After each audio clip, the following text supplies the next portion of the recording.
So கடைசியாக June 30 கொடுத்துடுறேன்னு husband and wife சொல்லிட்டீங்க. நல்லவங்களா இருந்தால் அந்த காசு எனக்கு எந்த பிரச்சனையும் பண்ணாமல் என் காசு எவ்வளோ காசு வரணுமோ அவ்வளோ காசு கொடுக்கணும். நீங்கள் பேங்க் சார்ஜஸ்ஸு நீ இப்போ எவ்வளோ ஃபைன் கட்டிருக்கியோ அது எல்லாம் சேர்த்து கட்டி சரி. அதுக்கப்புறம் உங்களுக்கும் எனக்கு எந்த இதுவும் தேவையில்லை. சரி நான் என்ன வேணா பண்ணிக்கிறேன். என் காசு நான் யாருக்கு வேணா கொடுத்துக்கிறேன், உங்களுக்கு நான் கொடுக்க மாட்டேன். நீ என்ன பண்ணன்னு கூட நாங்க கேட்கல. இப்ப இது எக்ஸ்ட்ரா வார்த்தை நீ கேட்டதுக்கு சொல்லிட்டோம்ல. திரும்ப திரும்ப ஏன் வளர்க்குற?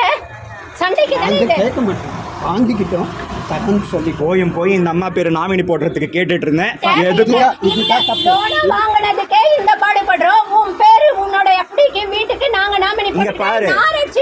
ரோட்ல எடுத்து வச்சு சாவடிச்சிட்டு இருப்பேன். நான் செத்து போனா என் லோனு நீ தான் வாங்கி சாப்பிட்ட. அதுக்காக என் காசையாவது நீ என் லோனுக்கு அடைப்பேன்றதுக்காக தான். இல்லனா எந்த இல்ல யாரு எதுவும் தேவையில்லை. நாங்க எங்களுக்கு இருக்கு தரம் தெம்பு இருக்கு, அதனால தான் வாங்கணும். சரியா? நான் செத்துட்டேன்னா யாருமே கட்ட முடியாது. பேங்க்குக்காரன் வந்து தேடி பாப்பான் போயிடுவான். அப்ப நான் சாகணும்னு நினைக்கிறீங்க? அப்படி யாரும் நினைக்கிறேன்.